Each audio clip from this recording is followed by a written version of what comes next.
Pesditja së premtes Tenata duke u kthyer shtuna e ka gjetur lindjen e vendit të përfshirë nga rreshtet të shumta dëbore. E gjithë kjo situatë ka sjellë kështu vështirësi në qarkullimin e mjeteve. Ne ndodhim në maj të qafës së Çarrit, e thëndryshe 1300 metra mbi nivelin e detit. Këtu ku trashësia e dëborës shkon vende edhe në 30-40 cm për shkak të erave të forta që fryjnë dhe hedhin dëborën në rrugë.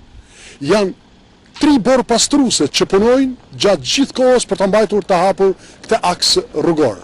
Vështirësia në qarkullim ka qenë më e madhe në orët e darkës, megjithse në akset rrugore nacionale në qarkun e Korçës ka pasur edhe mjete borë pastruese.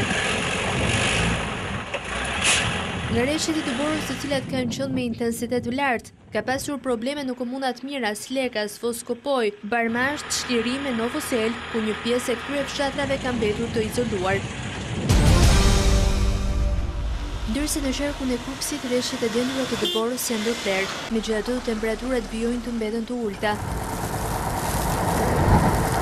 Të gjitha akset nacionale duke filluar nga rruga e Kombit qarkullohen pasinxhir. Në orët e para të ditës janë bërë të qarkullueshme edhe të gjitha akset rrugore rurale në këtë qark, me përjashtim të komunave Kalis, Gryk, Çaje, Arën, të cilat mbeten të izoluara, ndërsa disa fshatra kanë mbetur pa energji elektrike.